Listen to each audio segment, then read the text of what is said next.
So the big thing for me is, like Kesh spoke about, just to give a bit of a background of who I am. My family comes from Zim.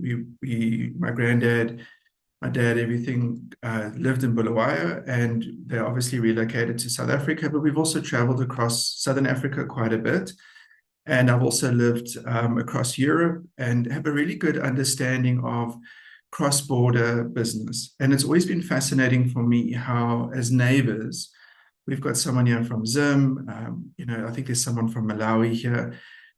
We struggle to get our brands across border, but in Europe, in the States, and in Asia, they tend to do this really well. So what we decided to do as a group of companies is create a consultancy to help bring businesses into South Africa and inadvertently also help businesses from South Africa get into countries like Zimbabwe, Malawi, Botswana, Tanzania, Kenya, etc. So my topic around is not really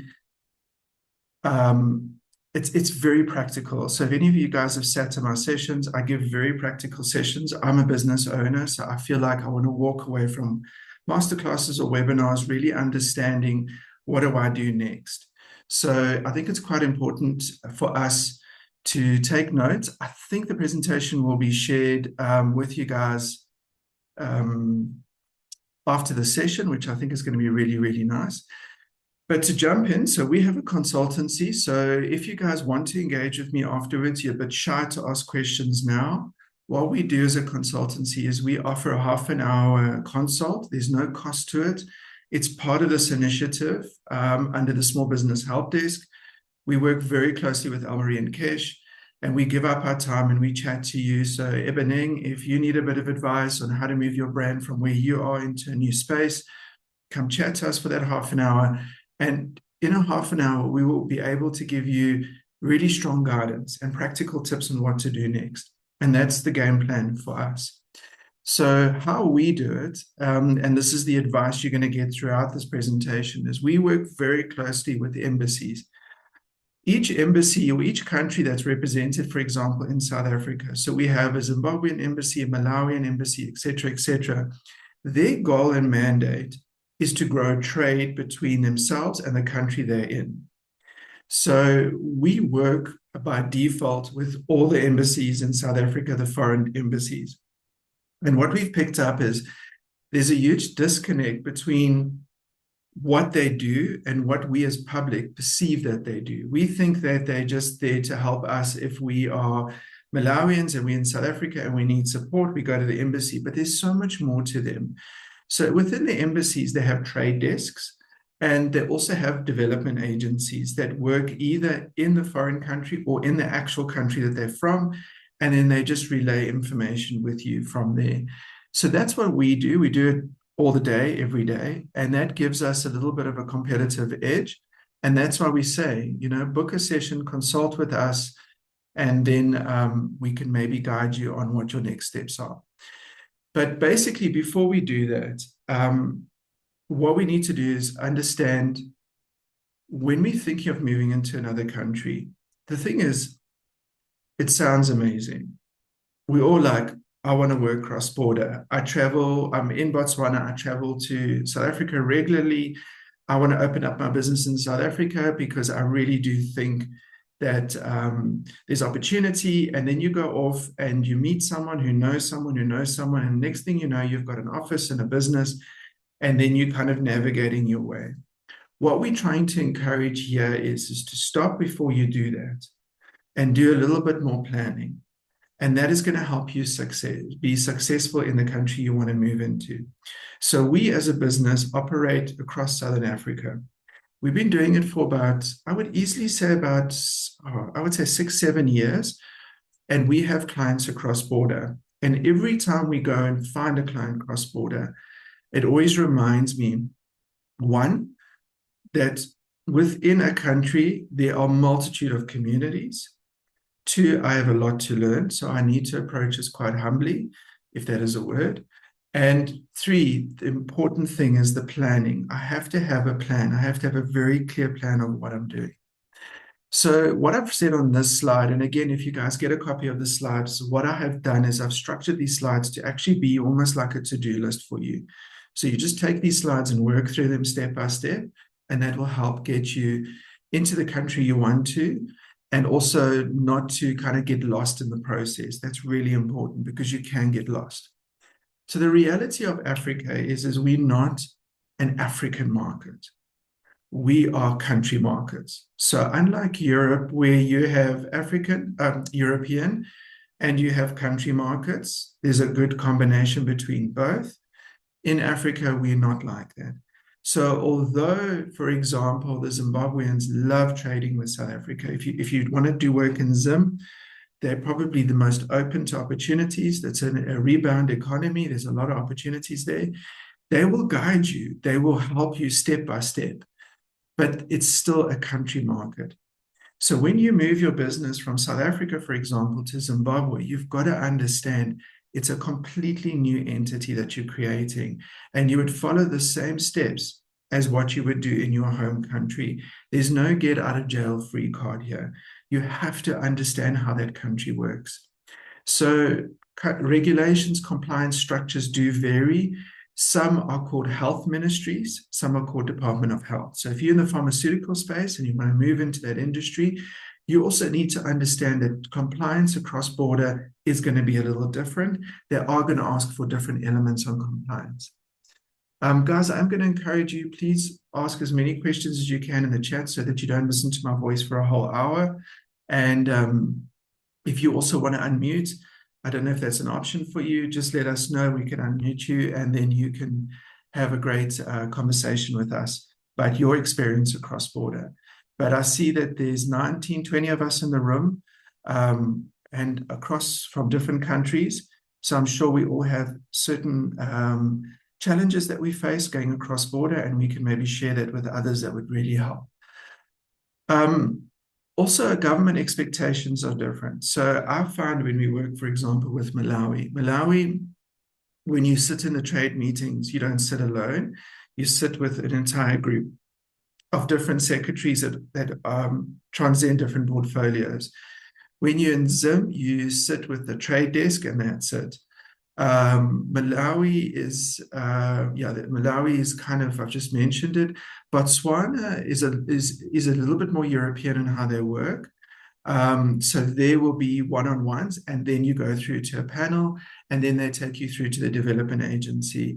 Same with Namibia. And if you go further north, and the thing is, what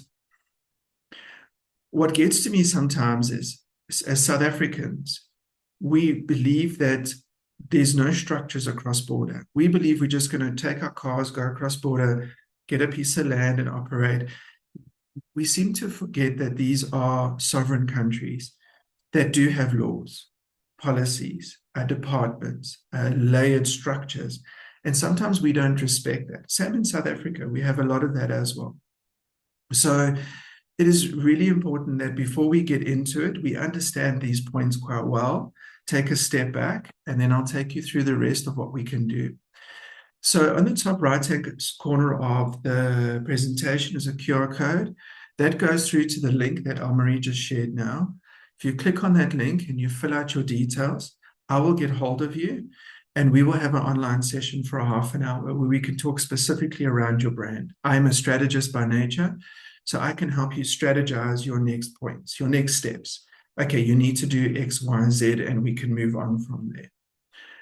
So companies tend to jump in, register, get a representative. That also usually happens first. Oh, I know somebody in Malawi. They're going to register the business there for me, and then I'm going to send the products to them via a van across border. And only then do they start exploring the markets. You're relying on that representative to give you a lot of information and guidance. And there's sometimes a trust breakdown there, because what that representative knows and what you know is two different things. And because you're so far away from that rep, it's going to create a situation where you're putting a lot of risk into opening your business across border. What you need to do is validate your market first. Go online, visit the consulates, embassies, trade desks, whatever is appropriate for that specific country, And it's simple by simply just picking up the phone, phoning the embassy saying, I wish to do business in your country. I wish to invest in your country. What are the protocols and the processes? A lot of people say embassies don't answer their phones. So this is where you would probably get a consultant like Brad, who knows a lot of the ambassadors. They can phone them directly and say, I have a client who has a business. They would like to do work in your country. Please can we set up a meeting with your trade desk? And that will happen within a week or two, and you will be sitting in front of a trade desk. This is probably going to be the best way to do about it, because if you validate and engage before you actually do the physical investment, you're going to save yourself a lot of risk, a lot of money, and a lot of frustration. So the biggest issue with us in Southern Africa and even further up, it's very expensive to travel between the countries. So where you would have a situation where you can get on a train and you can take a train from, let's say, the Netherlands to Brussels quite easily and get to a meeting and actually return in the afternoon. I think, if I'm not mistaken, Elmarie, didn't you stay in one country and worked in the other? And we don't really have that here. So for us to get to Botswana, we've got to either drive or fly. Flying is incredibly expensive. It's an international flight. You've got to be there 4 hours earlier. There's a lot of protocol and red tape, and you take so long to get to your destination. So if you do want to work in a country, you've got to ask yourself a question. If stuff goes on, if there's a problem, how am I going to get there to solve that problem? Do I have a strong enough community around me? Do I have the embassy's support, the consulate support, where I can pick up the phone and say, this has just happened to us. I am on my way. Do you have someone who can support me there? These are really important elements when you're thinking of going across border. It really, really helps you to not get frustrated or lost in the process. So it's simple. You validate your market first. Brad, how do I do that? Go online. Do a little bit of online research first. That's always your first point, because that eliminates the problem of going, oh, well, I've done a little bit of online research for Namibia. It's not looking good. I'm not going to continue. Let me move on to another country. There is a lot of opportunity. There are a lot of countries in Southern Africa that you can do business with. And you can even do business in multitude of countries at once if you just first validate the market, engage and work through the right channels, and then invest where you need to invest. Sometimes you don't need brick and mortar. So I've broken this presentation down into steps, makes it really easy for you. So when you validate, you're asking yourself the following questions. You guys will probably have read through this already. Is there actually a demand? Now, a lot of us go at a braai and go, yeah, Zimbabwe needs this. We had a client who was also like that. No. This product is really needed across border. And when we did a bit of research, we realized that there were already 3 private companies producing the product in that country. So we might think the country needs that product or service, but we are not aware of what's happening on the ground. So we're going to rush into it, open up our office, move people across there, register a business. Those are all expensive elements before we even validate. Okay, so who is already operating in the market? Competitors is key, because if you work through the embassies, they're going to need to protect their market. There's no way they're going to bring a company in that they know is going to dominate the industry. So you've almost got to play this cat and mouse game. You've got to actually go into that meeting with the understanding that you're going to probably be the 3rd biggest in that market for a while, or 4th biggest, or 5th, until you found your footing, until you become independent of the government organizations, and then you can start consuming the market. Instead of going in and trying to dominate the market straight away, it's not going to work. One, Africans, we are very, very, very loyal to brands. As cocky as some of the brands might be, we're incredibly loyal. So to get us to move as consumers, it takes a lot of work and a lot of time. That is why when we look at foreign markets, we have to ask ourselves these questions. There should be no assumption whatsoever. Everything you state should be followed up with a fact that you have found either through the consulate, embassy, supplied by Brad's agency, or you have found out yourself through online research. You'll be very surprised where people come into a foreign country with this kind of sense of dominance and arrogance, like they're doing the country a favor. I always believe that we need to show respect to the country that we're moving into. And I know that that sounds crazy, but when you come into a meeting and you are telling the client that you're exploring investing, and it should be a true intent, there's no way Kenneth is going to say, yeah, come do business here by us, knowing that all you're going to do is just, outsource the jobs to the country that you're from and reduce the labor market and take on and become unhealthy competition. So this really talks to our understanding of countries next to us. We have also been kind of brainwashed to believe that these countries do not have layers of institutes, sophisticated markets. And I'm actually talking to South Africans now because we tend to think that we the bee's knees. But in some cases, countries like Namibia, Botswana are far more progressive than we are. And we need to understand that before we go into that market so that we can also understand where we're coming from. Very, very important. Governments are looking for job growth, skills development, and local participation. The important thing here is many countries across close to us and even further north are very, very focused on building the internal resources. So they're going to see you as almost a short-term kind of investment. You've got to prove that it's long-term. They're going to come in and see you as, okay, these guys are going to come in, they're going to train our local employees, and then they're going to push through to the skills across into the different employment markets. And then we're not really going to need these guys. But it's up to you to get into the community and build that reputation so that you do remain there. So when you get introduced, so let's say I don't want to keep using Kenneth as an example, but let me use another example. So you've come to us, we've signed you on as a client. First thing we're going to do is we assess your product. We ask you which markets you want to be in. We then do a little light research for you. We tend to want to have that research available before you sit with us. And we explain to you that we believe from our research that these are the markets that you should be in. And then we approach the ambassadors, the embassies, and we rely on our relationships. And that's because we have built that element of trust. So we're not there to do anybody in. What we are there is to grow cross-border trade. That is our number one mandate. So what we then do is we then set up a meeting. You would generally get a meeting with the trade desk or the secretaries involved with trade and industry, or you would do it with the consulates. It just depends. You would then go through and have your session. If that session goes well and the country shows that they're interested, they believe that there's a space for this, they will start thinking in that session, they're going to say, okay, who can we connect you with to make this happen? Because remember, every embassy in a foreign country has to have a certain amount of trade value go through its desks.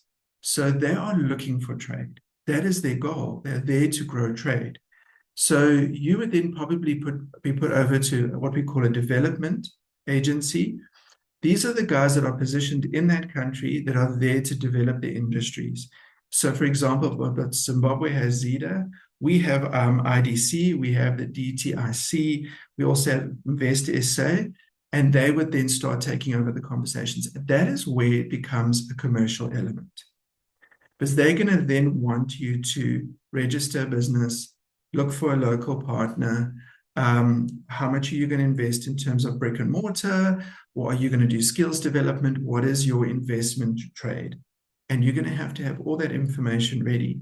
So for everyone here that has said, I'd love to work across border, let's go back to the beginning. So let's just chat to Sia. I'm interested. I'm in agribusiness from South Africa.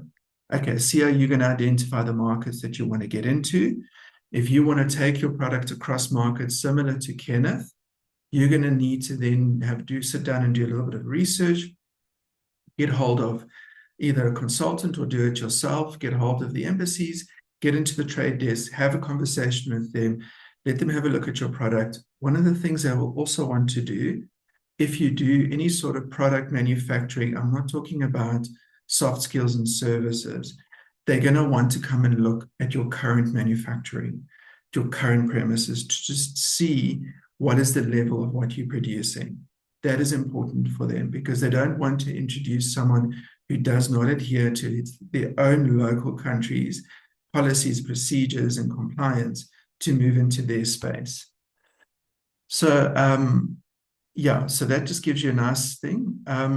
Relationships are very important. We as Africans, we are relationship built. And that is how we do it. And when you start to build a close relationship with these agencies across border, they are going to introduce you to interested parties that they have relationships with. So, for example, we had a client that distributed medical products, and they were going into Malawi. And the Malawian team immediately identified a reseller that's looking for a local wholesaler for specific products. And we were able to start that conversation. So they actually sent that lead through. We facilitated the meeting, and now they are conversing. So that could even be the degree of where you start. But by doing it through the kind of protocol and the correct channels, you're eliminating that risk of being done in and setting up there, putting a rep there, leaving, coming back to look after your local business, and then you sit with a bit of trouble.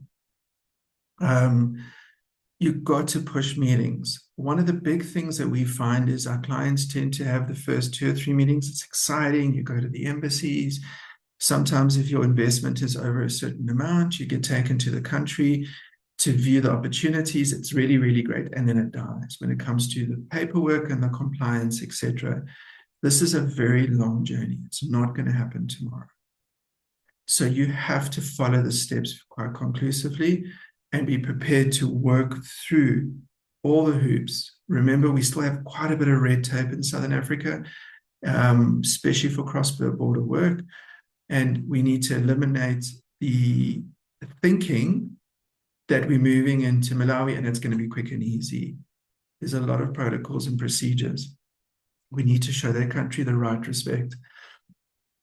So for me, this is a summary. So first of all, we validate the market.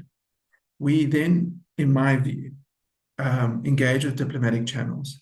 This is important because with that channel behind you, that diplomatic element behind you, it elevates the status of what you want to do, and it really helps you to be introduced to someone in that country that is at the standards and levels that you are at. If you rely on a friend of a friend of a friend, or you've got a cousin living there or something to that effect, it opens your business to unnecessary risk. This needs to be a formal process. We love to informalize it because it moves quicker, but the formality is important. Crossing the T's and dotting the I's is essential when you do cross-border work. The big thing is the position as an investor. So you've got to understand the language is important because it's about respect. So I do think that when we do go across border, especially as South Africans, we tend to have, like I mentioned, a degree of kind of arrogance because we believe, being one of the biggest economies, et cetera, that we have it all locked down. But I have experienced this over and over again where our neighbors have policies and procedures that sometimes outshine us, their protocols, their work ethic. It's just amazing to see. It's really encouraging. And sometimes I wonder, why I stayed in South Africa. Relationships are important because you do need a go-to. You do need a go-to. So, for example, I don't know if Kenneth gave his details out. No. So, for example, you leave your details here, right? So Kaushik left his details or her details here. Now, Kenneth's going to reach out. And immediately, the first thing that stands out for me, that's a Hotmail address. See, that worries me a little bit. But anyway, that's just me as a brand person.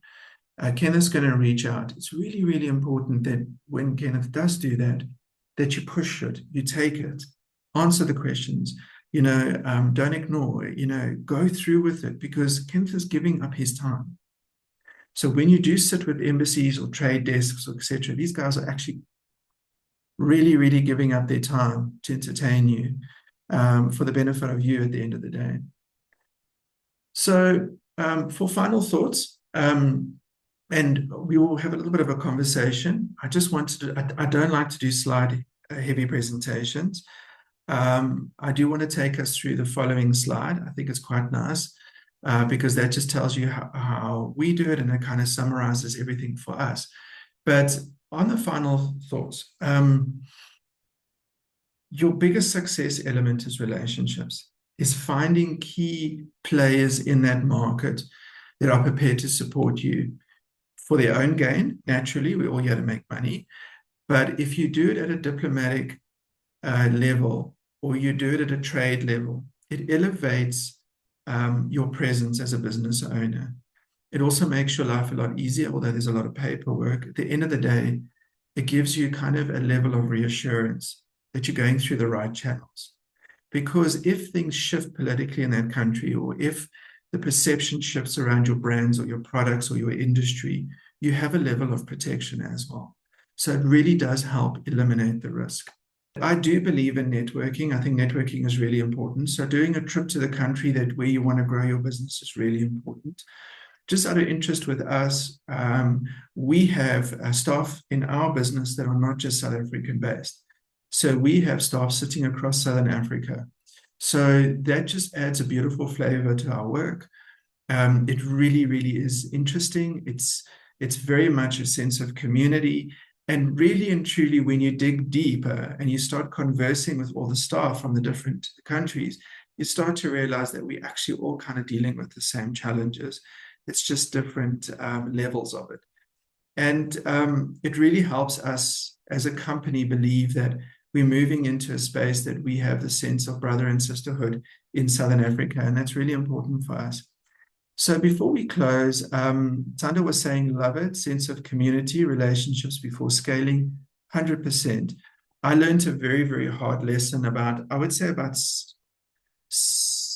5 years ago. We had an accountancy association, global body, and we were doing their marketing, and they have offices in all the Southern African countries.